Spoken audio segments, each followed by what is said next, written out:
तुमचं किचन किंवा स्वयंपाकघर हे जेव्हा पश्चिम दिशेला असतं तेव्हा पश्चिम दिशेचे परिणाम आहेत ते तुमच्या घरामध्ये थोड्याफार प्रमाणात तुम्हाला भोगावे लागतात. मग काय असतं? पश्चिम दिशा ही मावळती दिशा आहे. इथे विसाव्याची दिशा आहे. जेव्हा संपूर्ण दिवस काम करून झाल्यानंतर विसावा घेण्याचं ठिकाण ही पश्चिम दिशा आहे. त्यामुळे तुम्ही अगदी खूप आवडीने किंवा खूप अशा मनाच्या तयारीने जेवण करायचं ठरवता, पण ते जेवण तुमच्याकडून बनलं जात नाही. कारण तिथे तुम्हाला कुठेतरी अशी क्षीणता येते, कुठेतरी असं कंटाळा येतो किंवा वाटते की नको राहू दे, आता मी नाही करत, काहीतरी बाहेरून मागूया.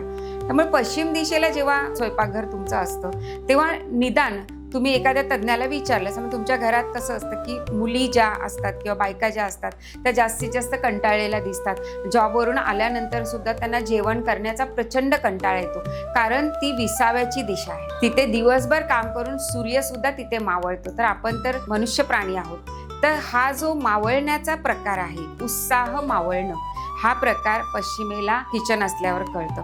म्हणून मग हा दोष तुम्ही स्त्रीला द्यायचा नाही, तर त्या दिशेची ही कारण असतं. ते दिशेचं कारण असतं की आपल्या घरातल्या स्त्रीला, मुलीला किंवा आईला कंटाळा का येतो. तर मग अशा वेळी काय करता येईल की अशा वेळी वास्तू परीक्षण करून अजिबात बिलकुल तोडफोड न करता सुद्धा जेवण करण्याची दिशा किंवा पूर्व दिशा, आपण जेवण करताना आपलं तोंड पूर्व दिशेला कसं येईल याची काळजी आपण वास्तू परीक्षण करून घेऊ शकतो. अशा काही सिम्पटम्स किंवा अशा काही समस्या तुम्हाला जेवण करण्याच्या बाबतीत, स्वयंपाक करण्याच्या बाबतीत जर वारंवार भेडसावत असतील तर तुम्ही नक्की वास्तू परीक्षण करून घ्या. जय गजानन.